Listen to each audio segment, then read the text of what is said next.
Hello दोस्तों, मैं HK. Chauhan आहान academy में आप सभी का स्वागत करता हूं। दोस्तों, आज हम क्लास 11th हिस्ट्री का पेपर के लिए इम्पोर्टेंट क्वेश्चन लाए हैं जो एग्जामिनेशन में बार बार पूछे जाते हैं और ये पेपर 2024 के लिए है। आप देखेंगे कि 2024 में इनमें से बहुत सारे क्वेश्चन आपको मिलेंगे।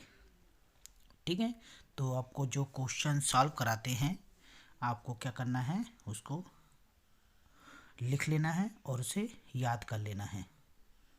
ठीक है, तो चलिए बात करते हैं हम क्वेश्चन की। फर्स्ट क्वेश्चन हमारा है,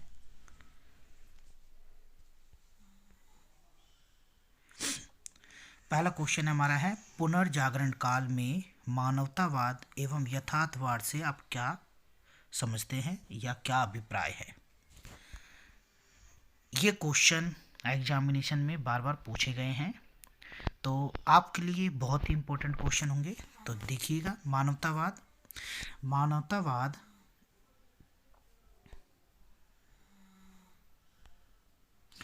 मानवतावाद पुनर्जागरण के सभी सांस्कृतिक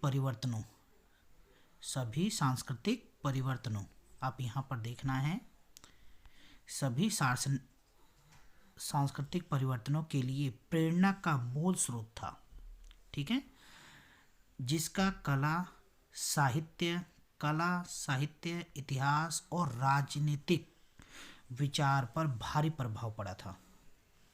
मानवतावादी विद्वानों ने खुद को, ये याद रखना है, एमसीक्यू में भी आ सकता है, खुद को स्टूडिया ह्यूमनिटाइज, जिसका अर्थ होता है मानवता का अध्ययन, के लिए समर्पित किया, जिसमें अलंकार शास्त्र, व्याकरण, काव्य और नीति शास्त्र का अध्ययन भी शामिल था। ठीक है, ये हमारा पुनर्जागरण में था। ठीक है, अब हम बात करते हैं नेक्स्ट, यथार्थवाद। अब इसकी बात आई है यथार्थवाद की। अब यथार्थवाद पे बात करते हैं हम। यथार्थवाद दुनिया को वैसा ही चित्रित करता है जैसा वह है। ये याद रखना है कि दुनिया को वह वैसा ही चित्रित करता है जैसा वह है। ठीक है,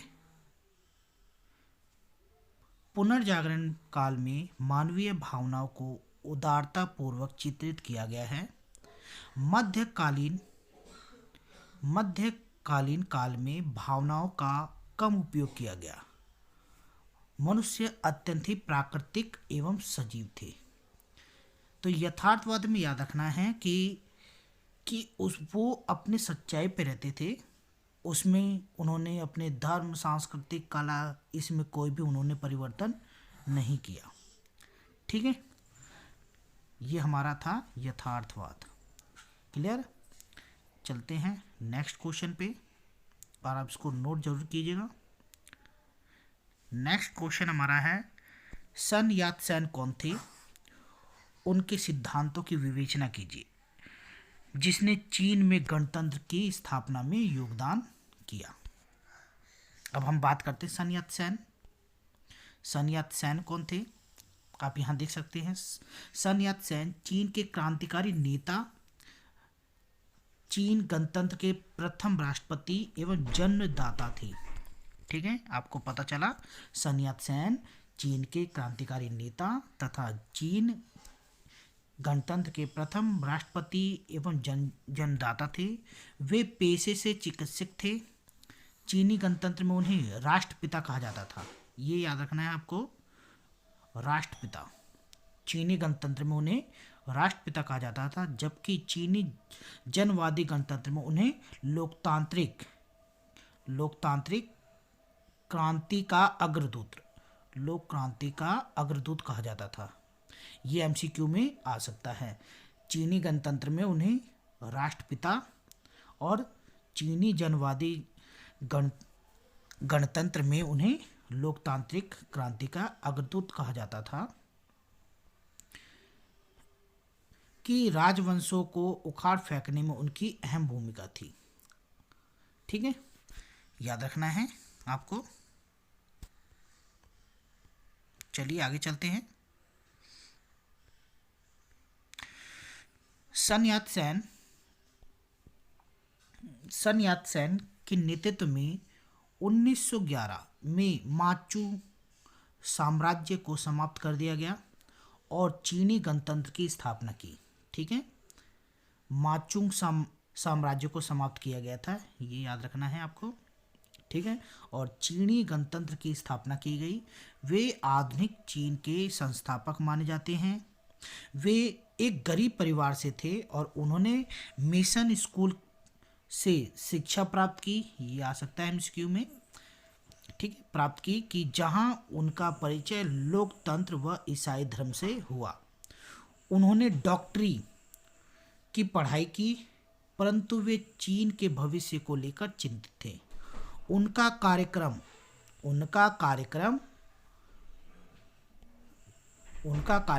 3 सिद्धांत के नाम से प्रसिद्ध है। ये सिद्धांत अब याद रखना है। उनके 3 सिद्धांत क्या थे? सन मिन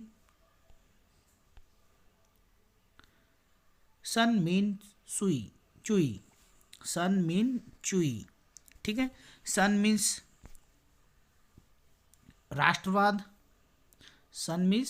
राष्ट्रवाद और मिन मीन्स गणतंत्र और चुई मीन्स समाजवाद।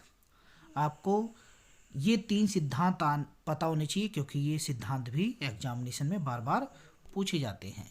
तो बात देखते हैं। सन यात सेन के 3 सिद्धांत सन मीन्स चुई निम्नलिखित थे। पहला था राष्ट्रवाद, जिसको हम बोलते हैं क्या? सन। ठीक है, राष्ट्रवाद इसका अर्थ था माचू राजवंश को सत्ता से हटाना, क्योंकि उसे विदेशी राजवंश माना जाता था। साथ ही विदेशी साम्राज्यवादियों को चीन से बाहर निकालना भी था। ठीक है, गणतंत्र जिसको मिन बोला जाता है। ठीक है, गणतंत्र जिसको मिन बोला जाता है, अब देखेंगे ये मिन। ठीक है, देश में गणतंत्र सरकार की स्थापना करना ही इसका मुख्य उद्देश्य था। ठीक है, नेक्स्ट हमारा चुई, जिसको समाजवाद बोला जाता था। ठीक है, समाजवाद आप देख सकते हैं। पूंजी का नियमन करना, समाजवाद का क्या था? पूंजी का नियमन करना तथा भूमि के स्वामित्व में बराबरी लाना। ठीक है, जो भूमि का जो स्वामित्व का मतलब होता है कि भूमि को बराबर बांटना। ठीक है, ताकि कोई भेदभाव ना रहे समाज में। सन यात सेन के विचार कुओमिंतांग के राजनीतिक दर्शन का आधार बनी।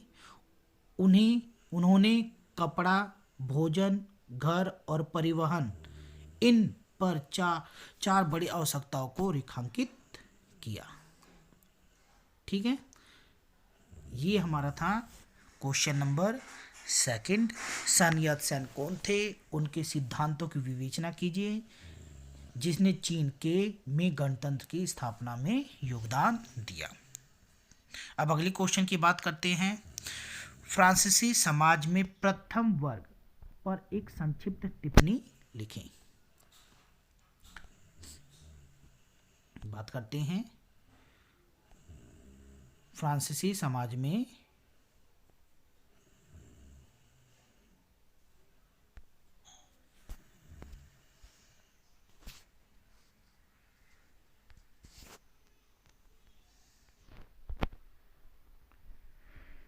बात करते हैं थर्ड क्वेश्चन की। फ्रांसीसी समाज में जो प्रथम वर्ग थे उस पर संक्षिप्त टिप्पणी लिखनी है हमारे को, प्रथम वर्ग के बारे में, क्योंकि उस समय फ्रांसीसी जो समाज था वो 3 वर्गों में विभाजित था।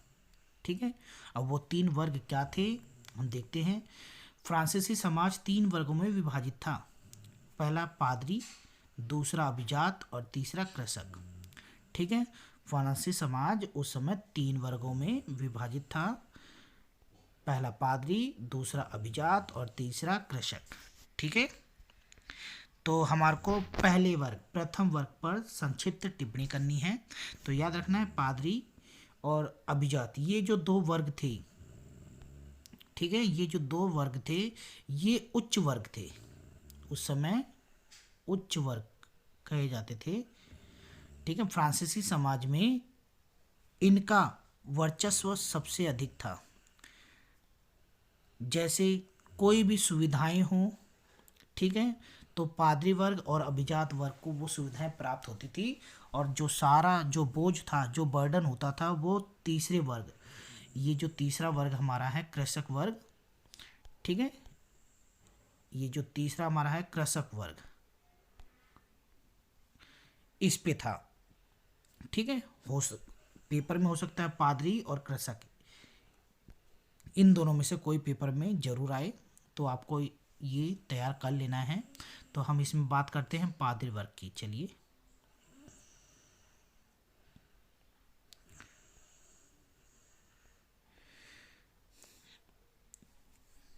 इसमें कह रहा है पादरी वर्ग प्रथम स्टेट। हाँ, इसको ये भी याद रखना है आपको, पहले वर्ग को प्रथम स्टेट, दूसरे वर्ग को द्वितीय स्टेट, तीसरे वर्ग को तृतीय स्टेट के नाम से भी जाना जाता है। ठीक है, तो बात करते हैं नंबर 1, इसमें रखना फ्रांस में प्रथम स्टेट में पादरी वर्ग को शामिल किया गया था। ठीक है, इस वर्ग में 1,30,000 के लगभग पादरी थे, और इनका देश में 10% भूमि पर नियंत्रण था। अब यहाँ पर देखिए, देश में 10% भूमि पादरी वर्गों के पास थी, और ये मुख्यतः है, ठीक है, यह मुख्यतः चर्च भी किसानों से ताइद, पादरी होते हैं जो उस समय के जो पंडित होते थे उन्हें बोला जाता था, चर्च भी किसानों से ताइद, एक ये कर का नाम है। ताइद क्या है? एक कर है, यहाँ लिखा है धार्मिक कर नामक कर वसूला करते थे। ठीक है, इन्हें सरकारी करों से मुक्ति प्राप्त थी, इनको किसी भी प्रकार की सरकारी कर नहीं देने पड़ते थे। ठीक है, एक तरह से ये ऐशो आराम की जिंदगी जीते थे। साथ ही चर्च राज्यों को दिए जाने वाले पंचवर्षीय अनुदान के द्वारा सरकार पर वित्तीय दबाव डालने में भी सक्षम थे। ठीक है, तो सरकार पर वित्तीय दबाव डालने की भी स्थिति में थे। नेक्स्ट हम बात करते हैं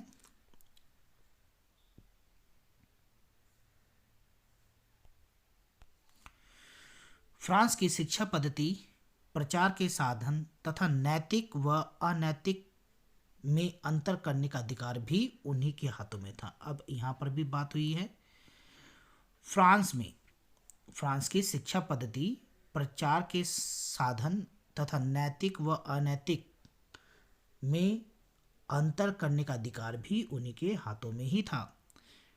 ठीक है, नेक्स्ट, फ्रांस का चर्च 18वीं सदी में बहुत अधिक बदनाम था। ठीक है, इस अलोकप्रियता के कारण पादरियों के व्यक्तिगत चरित्र एवं जीवन से कम तथा तत्कालीन ऐतिहासिक परिस्थितियों से अधिक संबंध थे। ठीक है,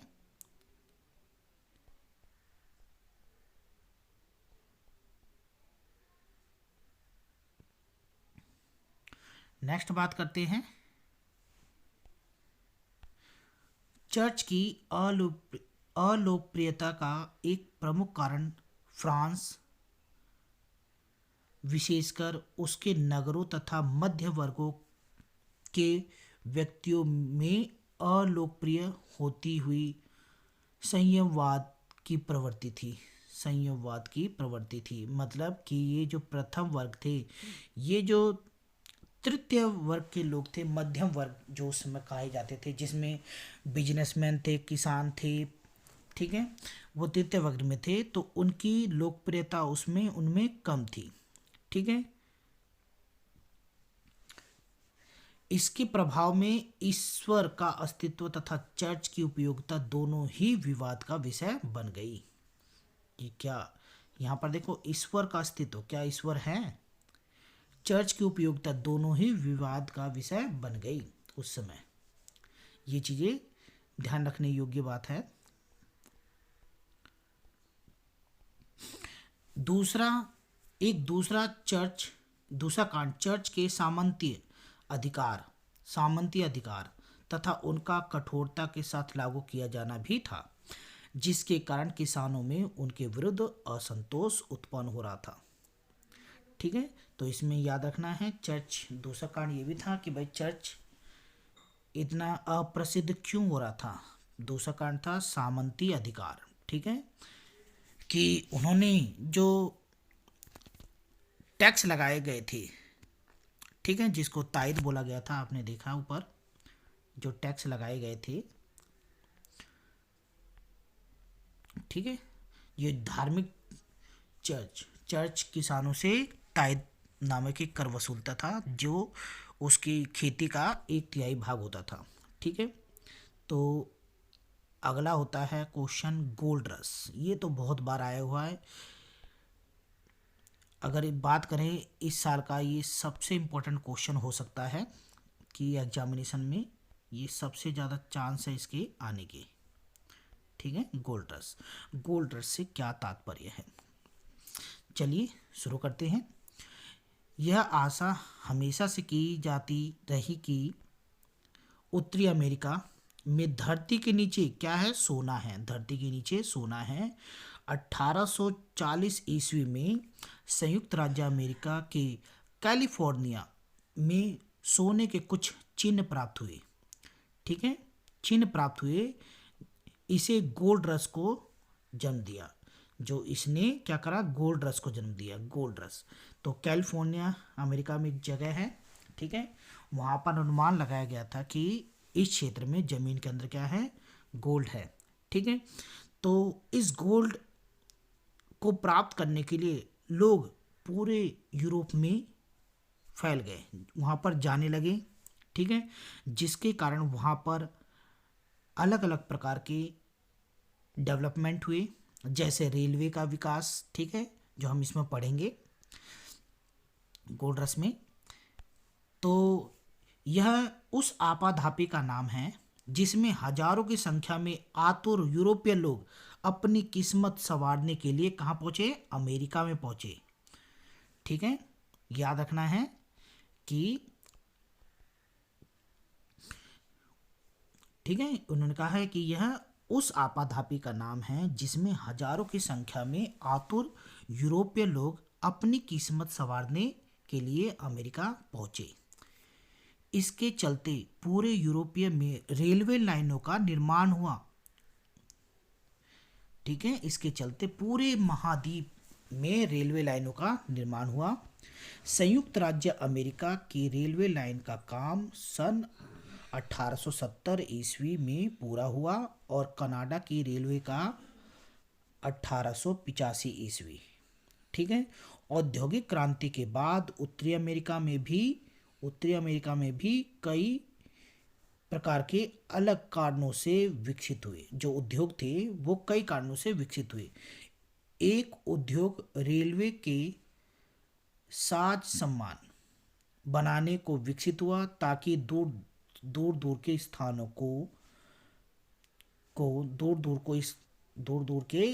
को तीव्र परिवहन द्वारा जोड़ा जा सके। इसका मतलब है कि रेलवे लाइनों का प्रयोग किया गया। अगर कोई भी प्राकृतिक संपदा मिलती है तो उनको एक स्थान से दूसरे स्थान पर ले जाया जा सके। ठीक है, संयुक्त राज्य अमेरिका और कनाडा दोनों स्थानों पर औद्योगिक नगरों का विकास हुआ। ठीक है, और कारखानों की संख्या में तेजी से वृद्धि हुई। ठीक है, तो जब उद्योग बढ़ेंगे, ठीक है, तो उसको बोल दिया जाएगा औद्योगिक क्रांति। अब यहाँ बने हमारे क्या है, उद्योग के नगरों का विकास हुआ जहाँ पर कारखानों की संख्या में तेजी से वृद्धि हुई। सन 1860 में संयुक्त राज्य अमेरिका का अर्थतंत्र अविकसित अवस्था में था। जो अर्थतंत्र था वो अविकसित था उस समय। ठीक है। फिर इसके बाद जैसे ही लोगों की संख्या यहाँ पर पहुंची, ठीक है, उद्योगों का निर्माण हुआ, जहाँ पर अर्थतंत्र धीरे धीरे विकसित होने लगा। 1890 में वह विश्व के नेतृत्वकारी औद्योगिक शक्ति बन चुका था। अब देखो 1860 से 1890 30 वर्षों में ये औद्योगिक शक्ति बन चुका था उस समय। ठीक है। वृहद स्तर पर खेती का विस्तार हुआ। वृहद स्तर पर, वृहद मतलब बड़े स्तर पर, ठीक है, वृहद स्तर मतलब बड़ा स्तर। ठीक है। खेती का विस्तार हुआ। जब लोगों की संख्या वहाँ पर बढ़ेगी तो खेती में भी वृद्धि करना बहुत जरूरी होता है। ठीक है। बहुत सा क्षेत्र साफ किया गया। ठीक, जो भूमि का टुकड़ा होता है उसको साफ किया गया खेती योग्य बनाने के, और टुकड़ों के रूप में खेत बनाए गए। क्या बनाए गए थे? खेत, ताकि खेती की जाए और जो जनसंख्या वहाँ पहुँची है उनको खाने पीने के लिए मिल सके। ठीक है। और 1892 में संयुक्त राज्य अमेरिका का महाद्वीप विस्तार पूरा हो चुका था। महाद्वीप विस्तार पूरा हो चुका था। ठीक है, आपको ध्यान में रखना है। ठीक है, और आपको नोट भी करते चले जाना है।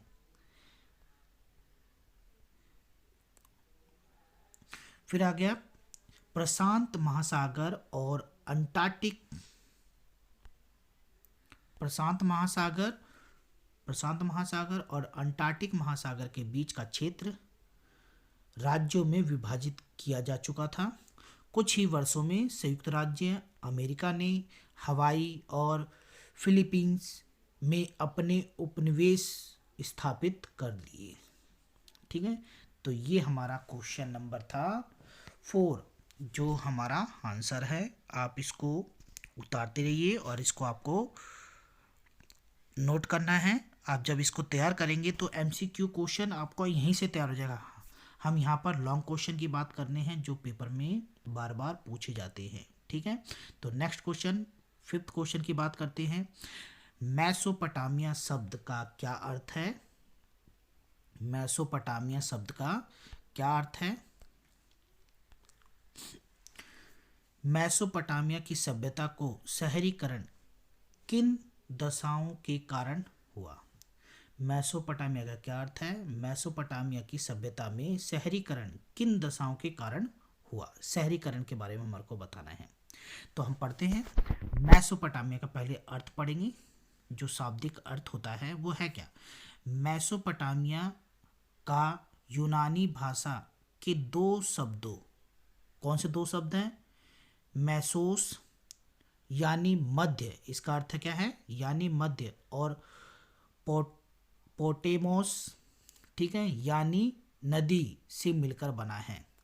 ठीक है, तो जो क्षेत्र होता था, ठीक है, इसलिए मेसोपोटामिया शब्द दजला, फरात, ये नदियों के नाम है।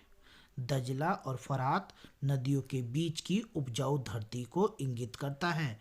तो मेसोपोटामिया क्या है? अगर हम बात करते हैं मेसोपोटामिया का अर्थ है दजला फरात नदी के बीच जो उपजाऊ भूमि है उसे मेसोपोटामिया कहा जाता है। ठीक है, तो ये MCQ क्वेश्चन में आ सकता है। मेसोपोटामिया, ठीक है, कौन सी भाषा से लिया गया है? यूनानी भाषा से लिया गया है। ठीक है, और इसे 2 शब्दों में तोड़ा गया है। मेसोस जिसका अर्थ है मध्य, और पोटेमोस जिसका अर्थ है नदी।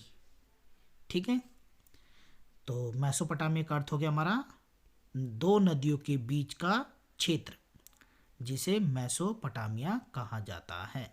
ठीक है,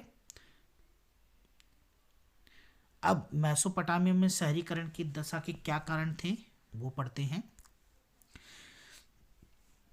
शहरों का निर्माण नदियों के किनारों किया गया था। जो शहर बनाए गए थे वो नदियों के किनारे बनाए गए थे ताकि सिंचाई के लिए पानी उपलब्ध हो सके।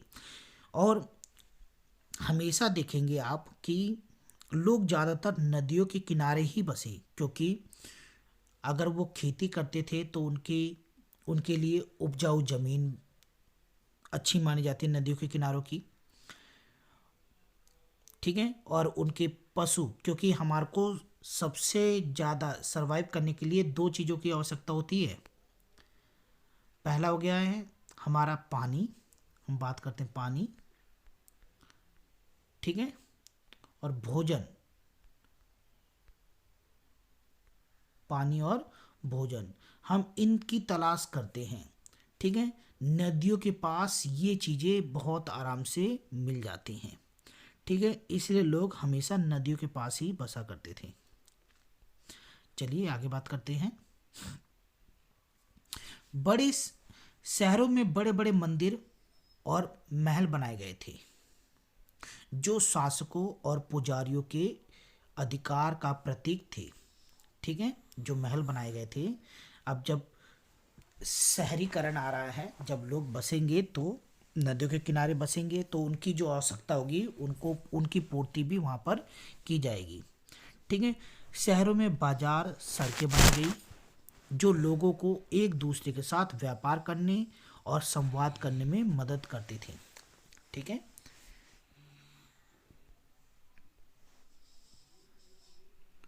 नेक्स्ट, शहरों में बड़ी आबादी रहती थी। ठीक है, सबसे ज़्यादा संख्या शहरों में ही थी, क्योंकि वहाँ पर रोजगार उपलब्ध थे। ठीक है, रोजगार उपलब्ध होने के कारण शहरों में लोग ज़्यादा बसते हैं, जो कृषि, व्यापार और उद्योग में लगे हुए थे। ठीक है, यहाँ पर पता चल गया ना, शहरों में बड़ी आबादी थी जो किस काम में लगे हुए थे, कृषि में, व्यापार में और उद्योग में। ठीक है, शहरों में एक समृद्ध संस्कृति और साहित्य विकसित हुआ था, जो आज भी दुनिया भर में पढ़ा और अध्ययन किया जाता है। ठीक है, ये पॉइंट आपको नोट कर लेना है। तो चलिए नेक्स्ट क्वेश्चन की बात करते हैं। आपने देख लिया होगा यास क्या था, इसके अर्थ में परिवर्तन आने के क्या कारण थे। ठीक है, अब हम पढ़ेंगे यास के बारे में। ठीक है, चलिए यास के बारे में पढ़ते हैं। यास, चंगेज खान के कानूनी कोड को यास कहा जाता है। कोड का मतलब होता है जो उसने नियम कानून बनाए थे चंगेज खान ने। ठीक है, उस नियम कानून को यास कहा जाता है। ठीक है, याद रखना है, कानूनी कोड को हम बोलते हैं, कानून के जो नियम होते हैं, ठीक है, उसको उन्होंने क्या बोला था, यास। मंगोल ने अपने लोगों पर उनके रीति रिवाजों, परंपराओं और अधिकार पर मुहर लगाने के लिए कानूनी उपकरण के रूप में यास का इस्तेमाल किया। ठीक है, यहाँ पर आप देख सकते हैं कानूनी उपकरण के रूप में, ठीक है, यास का प्रयोग किया। यास का मुख्य उद्देश्य यास का मुख्य उद्देश्य दुराचार को दंडित करना, खानाबदोश कुलों को एक साथ लाना और उसके आदेशों का पालन करना था। ठीक है, इसको बोला गया था यास। ठीक है, अब अर्थ में परिवर्तन, जो यास था उसके अर्थों में धीरे धीरे कैसे परिवर्तन आया, हम अब उसकी बात करते हैं। परिवर्तन, अर्थ में परिवर्तन के कारण 13वीं शताब्दी के मध्य तक मंगोलों द्वारा एकीकृत विशाल साम्राज्य का गठन किया गया।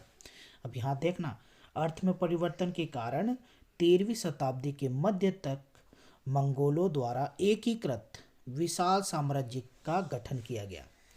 उनके द्वारा जटिल शहरी समाजों पर शासन पर संख्यात्मक रूप में अल्पसंख्यक थे। ठीक है, याद रखना है, अल्पसंख्यक होती है जिनकी संख्या अन्य के मुकाबले कम होती है। ठीक है, अपनी पहचान और विशिष्टता की रक्षा के लिए यास के पवित्र नियम के आविष्कार का दावा। याद रखना है, अपनी पहचान व विशिष्टता की रक्षा के लिए, ठीक है, यास के पवित्र नियम के आविष्कार का दावा किया गया। यास को अपने पूर्वज चंगेज खान की विधि संहिता कहकर प्रजा पर लागू करा गया। विधि संहिता, जो कानून बनाए गए थे उसको विधि संहिता बोला जाता है, कहकर प्रजा पर लागू किया गया। ठीक है। यास में समान आस्था रखने वाले मंगोलों को संयुक्त किया गया। संयुक्त मतलब इकट्ठा किया गया। ठीक है। चंगेज व उसके राजवंशों की मंगोलों से निकटता स्वीकृत यहाँ पर की गई। ठीक है, कि ये निकटता बताई गई थी कि भाई कौन सी निकटता है। ठीक है, चलिए आगे बात करते हैं।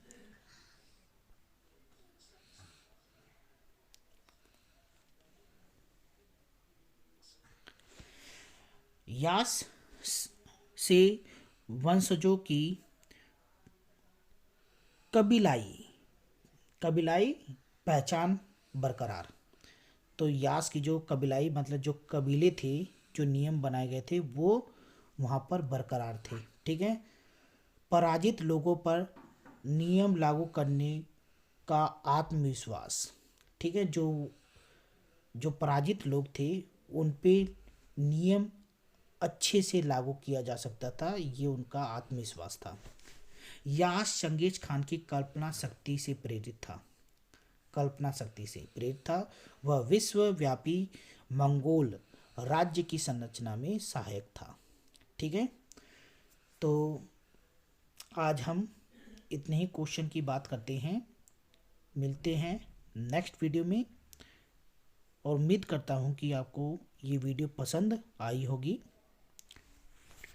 ठीक है, हमने इसमें 6 क्वेश्चनों की बात की है, और आप इन क्वेश्चनों को ज़रूर नोट कीजिएगा। और वीडियो आपको अच्छी लगी है तो अहान एकेडमी को आप ज़रूर फॉलो कीजिएगा। शेयर ज़रूर करना आप, क्योंकि आपके शेयर से मुझे और भी वीडियो बनाने की मोटिवेशन मिलती है। तो आप अपने फीडबैक कमेंट बॉक्स में दे सकते हैं कि आपको कौन कौन से सब्जेक्ट चाहिए। और ये हमारा बहुत ही इम्पोर्टेंट क्वेश्चन है जो मंडे के एग्ज़ाम में, ठीक है, मंडे जो 2024, ठीक है, 26 फ़रवरी का जो एग्ज़ाम हो रहा है उसमें ये क्वेश्चन आ सकते हैं। तो आपको ये क्वेश्चन तैयार कर लेने हैं। तो मिलते हैं नेक्स्ट वीडियो में।